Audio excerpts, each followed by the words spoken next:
नमस्कार दोस्तों, आपका स्वागत है लियो इंग्लिश हब के लेक्चर 19 में। और आज हम सीखने जा रहे हैं एक नया टॉपिक, माय डेली रूटीन यानी मेरी दिनचर्या। तो हम हमारे रूटीन के बारे में बात करेंगे और अब तक जो सीखा है उन सब का निचोड़ आज के लेक्चर में जाने वाला है। तो कहीं भी वीडियो स्किप मत करिएगा, बहुत ही इम्पोर्टेंट इन्फॉर्मेशन आपको मिलने जा रही है दोस्तों आज। और जिन्होंने हमारा चैनल सब्सक्राइब नहीं किया है उन दोस्तों को भी विनती है कि कृपया हमारा चैनल सब्सक्राइब कर दीजिए, हमें भी सपोर्ट होगा और आप कोई भी लेक्चर मिस नहीं करेंगे, कोई भी इम्पोर्टेंट अपडेट आपकी मिस नहीं होगी दोस्तों। तो आइए आगे बढ़ते हैं। अभी माय डेली रूटीन में आज मैं क्या करवाने जा रहा हूँ, तो जो अब तक हमने सीखा हुआ है, जो भी ग्रामर छोटा बहुत हमने सीखा है, थोड़े बहुत नियम जो हमने सीखे हैं उन सब का निचोड़ आज आने वाला है। मैं आपको हिंदी पैसेजेस लिखवाने जा रहा हूँ, आपकी स्क्रीन पर आप देख सकेंगे थोड़ी ही क्षणों में।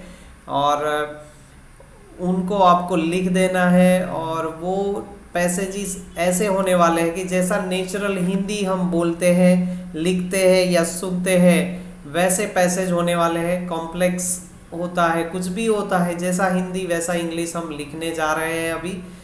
मैं आपको हिंदी का टेक्स्ट दे रहा हूँ और आपको उसका इंग्लिश करना है। अब तक जो कुछ भी आपने नोट डाउन किया है, अपनी नोट्स बनाई है या हमारे आप जो पिछले वीडियोस है उनको रिफ़र कर ले एक बार और देख ले। और जो कुछ भी जहाँ भी आपको देखना है आप देख सकते हैं, नोट्स में वीडियोस में रिफ़र कर सकते हैं। और यहाँ पर जो आप अपनी स्क्रीन पर सेंटेंसेस अभी दोस्तों जो देख रहे हैं उन सेंटेंसेस का यही एक पहचान है कि ये रटे रटाए सेंटेंसेस नहीं है और ऐसा भी नहीं है कि एकदम प्राइमरी लेवल के सेंटेंसेस है। ये जैसा मैच्योर हिंदी हम एक हिंदी हम बोलते हैं या सुनते हैं या लिखना चाहते हैं वैसा ही है। और हर एक वाक्य की शुरुआत में कुछ अलग है। मेरा डेली रूटीन यानी हम सबका डेली रूटीन है, तो समझिए कि मैं तो आएगा ही वाक्य की शुरुआत में कहीं कहीं जगह पे, लेकिन ज़्यादातर मैंने प्रयत्न किया है कि ऐसे वाक्य बने जिससे हमारा हिंदी भी जो हमारा बेसिक है वो बचकाना ना बने और एक मैच्योर हिंदी रहे। तो जो भी आप स्क्रीन पर अभी देख रहे हैं वो पहला पैसेज है दोस्तों, कहीं पर भी स्किप नहीं करिएगा।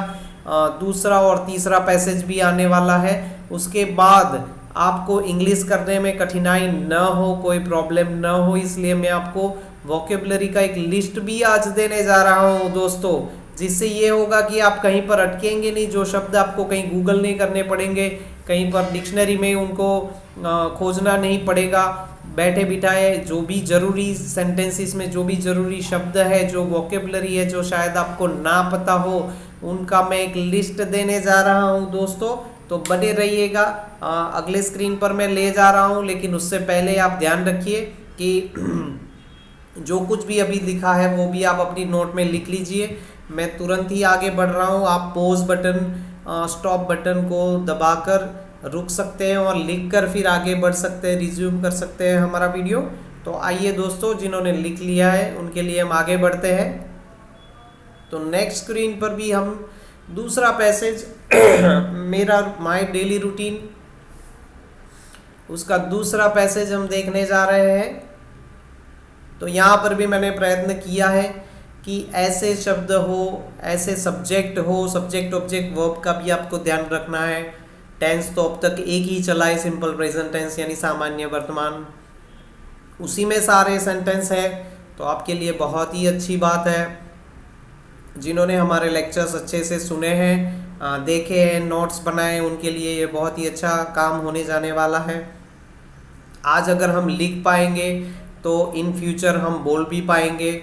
और सोचने की बात है, कई बार लोग हमें कहते हैं कि इंग्लिश में ही सोचो, हिंदी में ट्रांसलेशन ना करो, लेकिन पता नहीं उससे तो अगर इंग्लिश में सोचना आता ही तो फिर हमें इंग्लिश सीखने की ज़रूरत कहाँ रहती है ना। तो इंग्लिश में सोच सकते हैं और सोचना ही है आगे जाकर, लेकिन स्टेप बाय स्टेप हम एक एक लूप हटाते जाएंगे।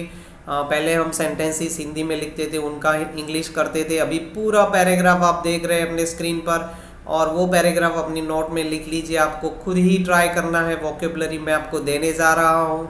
आपको कोई भी फिर भी प्रॉब्लम है आप मुझे कमेंट सेक्शन में लिख सकते हैं, मैं तुरंत ही आपके रिप्लाई करूंगा आपके प्रश्नों का। और देखिए सेंटेंसेस भी ये रटने के लिए नहीं है, सेंटेंस इसलिए मैंने ये लिखवाए हैं या लिखे हुए हैं आपके लिए, क्योंकि ऐसे सेंटेंस, ऐसा हिंदी, ऐसा जो नेचुरल हिंदी रोज़मर्रा के जीवन में हम यूज़ करते हैं, बोलते हैं, सुनते हैं, दोस्तों के साथ, माता पिता के साथ, परिवार के साथ, कहीं पर जॉब हो गया, बिजनेस हो गया, और जहाँ पर हम ऐसा हिंदी बोलते हैं वैसा ही हमें आना चाहिए, जिसमें आफ्टर, वाइल, डबल वर्ब, इन, बिफोर, जो कुछ भी अब तक हमने सीखा है दोस्तों वो सब काम में आने वाला है और काम में लाना है, ताकि हमें उसकी प्रैक्टिस हो जाए। प्रैक्टिस ऐसी हो जाए कि जो टारगेट हमारा है कि हिंदी बोलना और इंग्लिश बोलना, सॉरी, और ऐसा इंग्लिश बोलना जैसे कि हम डायरेक्ट इंग्लिश में ही सोच सके, है ना। तो वो बाय प्रैक्टिस आएगा, कोई रातों रात कुछ भी होने वाला नहीं है दोस्तों, कोई शॉर्टकट नहीं है। आपका थोड़ा समय लगेगा, आपका इन्वॉल्वमेंट लगेगा, है ना, आपको प्रयत्न करते रहना है। आप ठोकर भी खाएंगे, कहाँ पर चोट भी लगेगी, कहने का मतलब है काफ़ी परेशानी आएगी दोस्तों, लेकिन आपको बने रहना है। बहुत ही अच्छा ये मेथड है। नेक्स्ट स्क्रीन पर अभी हम जा रहे हैं दोस्तों थर्ड पैसेज के लिए, है ना।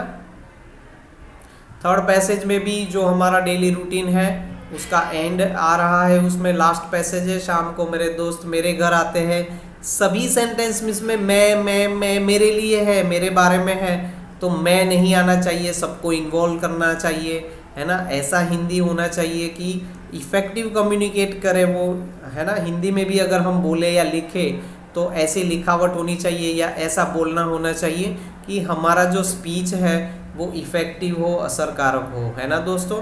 तो ये भी थर्ड पैसेज है, आप स्क्रीन पर देख सकते हैं, उनको लिख लीजिए। सेंटेंसेस नहीं है, आपको ट्रांसलेशन भी जो करना है वो पैसेज के तौर पर करना है। रफ में अगर प्रैक्टिस के लिए इंडिविजुअल सेंटेंसेस आपने ट्रांसलेट किए तो चलेगा। करना क्या है, सब्जेक्ट ऑब्जेक्ट वर्ब ढूंढना है, एक ही टेंस चला है और उसी के वाक्य है। साथ में ये भी देखना है कि आफ्टर, वाइल, बिफोर, इन, ये अलग अलग जहाँ पर भी लागू होते हैं वो करना है आपको। इसके जवाब मैं आपको आज नहीं देने जा रहा हूँ दोस्तों, इसका जवाब मैं अगले या उसके अगले लेक्चर में, यानी कमिंग लेक्चर्स जो हमारे होंगे, अपकमिंग लेक्चर्स, उसमें होगा जवाब। आप बने रहिएगा, हमारा चैनल भी सब्सक्राइब कर दीजिएगा, काफ़ी कुछ आगे आपको सीखने को मिलने वाला है। तो जैसे मैं कह रहा था कि ये जो अभी हिंदी मैंने आपको दिया है, आपको हिंदी भी सीखना नहीं है, लेकिन जो आर्ट है हमारी लिखने की या बोलने की, हिंदी हो या इंग्लिश हो, आप समझिए वो कैसे लिखी जाती है, ये बहुत ही महत्वपूर्ण है। सिर्फ ग्रामर सीख लिया या रट्टा मार लिया उससे कुछ नहीं होने वाला है। हमारी आर्ट ऑफ राइटिंग और आर्ट ऑफ स्पीकिंग भी इफ़ेक्टिव होनी चाहिए, और ये उसका एक एग्जाम्पल आप अपनी स्क्रीन पर देख रहे हैं। रट्टा कहीं भी मारना नहीं है। अभी हम इंग्लिश ट्रांसलेशन करने वाले हैं, बाद में बोलेंगे, एक एक लूप हटाते जाएंगे, हिंदी हम कम करते जाएंगे, नहीं लिखेंगे या बोलेंगे, और बाद में सिर्फ इंग्लिश बोलना होगा, इंग्लिश में सोचना होगा, वो भी हम सीखेंगे दोस्तों। तो अभी आप जो स्क्रीन पर देख रहे हैं उसकी नोट्स बना लीजिए। तो यहाँ तक हमारा जो टेक्स्ट है, ये 3 पैसेज हो गए हैं अब तक। वहाँ पर ये हमारा माय रूटीन जो टॉपिक है, एक शॉर्ट नोट है, वो पूरा होता है।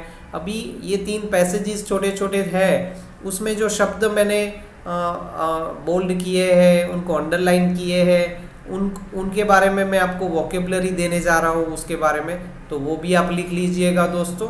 तो अभी हम नेक्स्ट स्क्रीन पर जा रहे हैं और वहाँ पर हमें वोकेबलरी मिलेगी।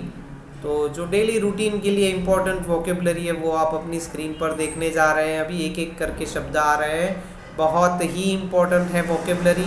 और ये जो शब्द आप अपनी स्क्रीन पर जो अभी देख रहे हैं वो बहुत ही इम्पोर्टेंट है, ना सिर्फ इस डेली रूटीन वाले टॉपिक के लिए, लेकिन भविष्य में कहीं भी ये शब्द काम में आने वाले हैं। और ऐसे ही शब्द हमें तैयार ज़्यादा करने हैं दोस्तों जो रूटीन में काम में आते हैं। 6 महीने 12 महीने में एक आध बार काम में आए ऐसे शब्द तैयार करके अभी नहीं करने हैं, वो गलत नहीं है, लेकिन उनको प्रायोरिटी अभी नहीं देना है। अभी हम हाल में ऐसे ही वोकेबलरी, ऐसे ही शब्द तैयार करेंगे जो हमें रूटीन में काम में आते हैं, उसमें हमारे समय और शक्ति लगाएंगे, है ना दोस्तों। दूसरा सेट ऑफ आप पोज बटन करके लिख सकते हैं ये लिस्ट। आगे मैं बढ़ रहा हूँ दूसरे स्क्रीन पर और वहाँ पर कुछ और शब्द है, वोकेबलरी और ज़्यादा है। हाँ जी, ये देखिए और शब्द आपके स्क्रीन पर आ रहे हैं। इनका लिस्ट बनाते जाइए, इनको तैयार करते जाइएगा।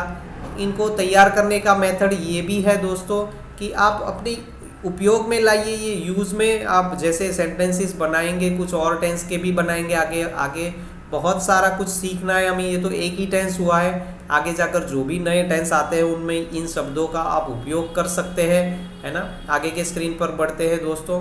तो ये जो वोकेबलरी है, ऐसा नहीं है कि इसी टॉपिक में काम में आने वाली है, कहीं भी काम में आ सकती है और वो हमें याद है, हमें पता है, तो उनका हम तुरंत ही उपयोग कर पाएंगे, ऑन द स्पॉट उपयोग कर पाएंगे। और उपयोग करने से क्या होगा, तो हमारा कॉन्फिडेंस बिल्टअप होगा, क्योंकि ग्रामर तो हमें पता है, हमने अच्छे से सीख लिया है और जो भी रूल्स और रेगुलेशन छोटे छोटे हैं वो हम फॉलो करना सीख गए हैं। नहीं किया है तो प्रैक्टिस करके सीख सकते हैं। और वोकेबलरी यानी शब्द, जो भी शब्द है वो आप सीखे हुए हैं, आपको पता है, तो कहीं पे आपका काम अटकेगा नहीं। लिखावट होगी यानी लिखना होगा या बोलना होगा या सोचना होगा इंग्लिश में, सब कुछ आप एक फ्लो में कर पाएंगे, एररलेस कर पाएंगे, है ना। अभी और एक स्क्रीन है वोकेबलरी के लिए, उस पर हम जा रहे हैं दोस्तों। और सबसे ज़रूरी चीज़ जो मैं आपको बता सकता हूँ वो है प्रोनंसिएशन दोस्तों।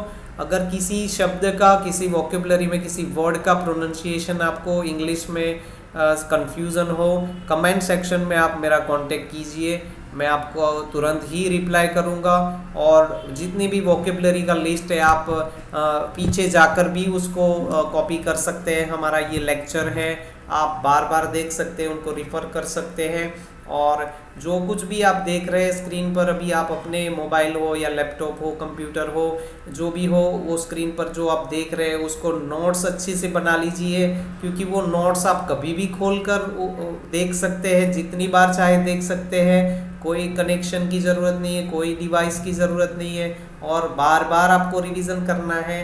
कंप्यूटर या मोबाइल पर अगर आपने कर दिया बार बार रिवीजन, वो भी कर सकते हैं, ये भी कर सकते हैं, लेकिन आपको इन्वॉल्व रहना है, कुछ समय देना है और खुद भी प्रैक्टिस करना है। पूरा जो आज का टॉपिक है माय डेली रूटीन, आपको इंग्लिश करना है दोस्तों। आने वाले लेक्चर्स में, नेक्स्ट लेक्चर में भी हो सकता है कि मैं उसका जवाब दे दूँ आपको, माय डेली रूटीन का इंग्लिश करके आप टैली भी कर सकते हैं। हो सकता है एक आध दो लेक्चर के बाद भी करूँ, तो कोई ऐसा रटा रटाया दोस्तों नहीं है। जैसे मैं ठीक समझता हूँ, फ्लो में जैसे हमारा कोर्स जा रहा है वैसे मैं लेक्चर्स डिज़ाइन करता हूँ। तो इसीलिए मैं ये कह रहा हूँ कि वो कोई निश्चित नहीं है, अगले लेक्चर में भी जवाब दे दूँ, माय डेली रूटीन का इंग्लिश कर सकते हैं हम, या फिर एक आध दो लेक्चर के बाद भी। लेकिन बने रहिएगा दोस्तों। सब्सक्राइब नहीं किया है हमारा चैनल तो सब्सक्राइब कर दीजिएगा। और आज जुड़ने के लिए आपका बहुत बहुत धन्यवाद। Thank you friends.